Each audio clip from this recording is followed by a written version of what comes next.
মহাগ্রন্থ আল কুরআনে কিছু সংখ্যক ধ্বংসপ্রাপ্ত জাতির বিবরণ এসেছে। তাদের মধ্যে অন্যতম হলো সামুদ জাতি। একসময় পৃথিবীতে সামুদ জাতি ছিল অত্যন্ত অর্থশালী ও শক্তিশালী। তাদের সুখ শান্তি ও প্রাচুর্যের কোনো কমতি ছিল না। তারা বড় বড় প্রাসাদ এবং পাহাড় কেটে দৃষ্টিনন্দন দালান কোঠা নির্মাণ করত। শিল্প ও নকশায় তারা ছিল অসামান্য। পাথর দিয়ে তৈরি করত সুন্দর সুন্দর প্রাসাদ। কিন্তু চরম প্রাচুর্য লাভ করে তারা মহান সৃষ্টিকর্তাকে ভুলে গেল। তারা শুরু করলো পাথর পূজা, মূর্তি পূজা ও দেবদেবীর পূজা। তাদের সমাজে অন্যায়, অপরাধ ও নির্যাতন সীমাহীনভাবে বৃদ্ধি পেল। আদ জাতি ধ্বংস হওয়ার প্রায় 500 বছর পর আল্লাহ এই পথভ্রষ্ট সামুদ জাতিকে সঠিক পথে ফিরিয়ে আনতে তাদেরই মধ্য থেকে একজন নবী হযরত সালেহ আলাইহিস সাল্লামকে মনোনীত করে পাঠালেন। আল্লাহ তাআলা আল কুরআনে ইরশাদ করেন, আমি সামুদ সম্প্রদায়ের নিকট তাদের ভাই সালেহকে পাঠিয়েছিলাম এই মর্মে যে তোমরা আল্লাহর ইবাদত করো। কিন্তু তারা দ্বিধাবিভক্ত হয়ে বিতর্কে লিপ্ত হলো। হযরত সালেহ আলাইহিস সাল্লাম সামুদ জাতিকে আল্লাহর প্রতি ঈমান আনার জন্য বারবার আহ্বান জানালেও তারা মানতে অস্বীকার করলো।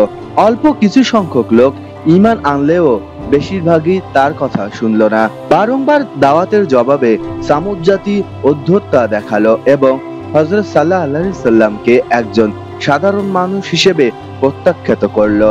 তারা চ্যালেঞ্জ ছুড়ে বলল, যদি তিনি সত্যি নবী হন তবে একটি অলৌকিক নিদর্শন দেখান। তাদের চাহিদা ছিল ওই পাহাড় থেকে একটি গর্ভবতী উট বেরিয়ে আসবে, তাৎক্ষণিক বাচ্চা প্রসব করবে এবং রীতিমতো দুধ পান করাবে। আল্লাহর নির্দেশে হযরত সাল্লাল্লাহু আলাইহি সাল্লাম তাদের কাছ থেকে ঈমানের অঙ্গীকার আদায় করলেন এবং আল্লাহর দরবারে দোয়া করলেন।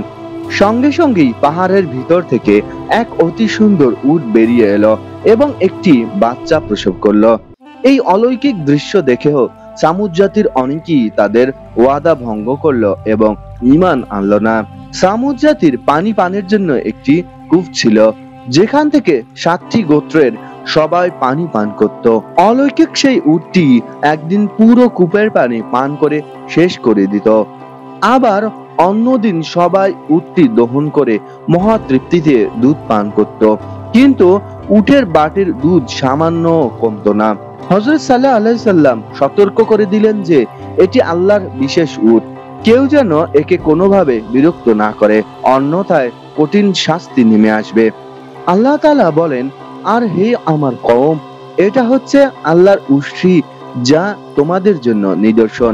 অতএব ওকে ছেড়ে দাও যেন আল্লাহর জমিনে চড়ে খায়, আর ওকে খারাপ উদ্দেশ্যে স্পর্শ করো না, অন্যথায় তোমাদের আকস্মিক শাস্তি এসে পাকড়াও করতে পারে। এরপরেও সামুদ জাতির অধ্যত্তা থামলো না। একসময় কেদার ও মেজদা নামের দুই দুষ্কৃতিকারী উটটিকে হত্যা করার ফন্দি আঁটল। কওমের অনেক সরাবপায়ী তাদের এই কাজে উৎসাহ দিল। উটটি যখন কূপের ধারে পানি পান করতে আসে তখন কেদার তীর নিক্ষেপ করে তাকে আহত করে। মেজদা পিছন দিক থেকে তরবারি দিয়ে পায়ে আঘাত করে উটটিকে হত্যা করে ফেলে। এই অন্যায় কাজটিকে উপস্থিত জনতা নীরব সম্মতি দিল। উট হত্যার খবর শুনে হযরত সালেহ আলাইহিস সাল্লাম এসে কওমের লোকদের বললেন, তোমরা এখন আর মাত্র 3টি দিন দুনিয়াবি আরাম আয়েশ করে নিতে পারো, তোমাদের হায়াত আর মাত্র 3 দিন আছে। তিনি ধ্বংসের সুস্পষ্ট পূর্ব নিদর্শন বর্ণনা করলেন। প্রথম দিন তাদের চেহারা সবুজ, দ্বিতীয় দিন লাল এবং তৃতীয় দিন ঘোর কালো রং ধারণ করবে। এই নিদর্শনগুলো যখন একে একে প্রকাশ পেল তখন উট হত্যাকারীরা ভীত হয়ে হযরত সালেহ আলাইহিস সাল্লামকে হত্যা করার উদ্দেশ্যে তার ঘরে যাত্রা করলো, কিন্তু ইতিমধ্যেই তাদের উপর আল্লাহর গজব এসে পড়ল। আল্লাহর নির্দেশে হযরত জিবরাইল আলাইহিস সালাম এমন এক প্রচন্ড হুঙ্কার দিলেন যার বিকট শব্দে সামুদ জাতির সব লোক অজ্ঞান হয়ে মাটিতে লুটিয়ে পড়ল এবং চিরদিনের জন্য মাটির সঙ্গে বিলীন হয়ে গেল। তাদের কোনো চিহ্নই অবশিষ্ট রইল না। আল্লাহ তাআলা কুরআনে বলেছেন, এই তো তাদের ঘরবাড়ি সীমালঙ্ঘন হেতু যা জনশূন্য অবস্থায় পড়ে আছে। এতে জ্ঞানী সম্প্রদায়ের জন্য অবশ্যই নিদর্শন রয়েছে। সামুদ জাতির ধ্বংসের এই কাহিনী আমাদের স্মরণ করিয়ে দেয় যে ক্ষমতা, সম্পদ বা প্রযুক্তির দম্ভে আল্লাহকে ভুলে গেলে এবং সমাজে জুলুম অত্যাচার বাড়লে আল্লাহর চূড়ান্ত শাস্তি অনিবার্য। বর্তমান সমাজে যারা অন্যায় ও দুর্নীতিকে ডুবে আছে, সামুদ জাতির পরিণতি থেকে তাদের শিক্ষা নেওয়া অপরিহার্য।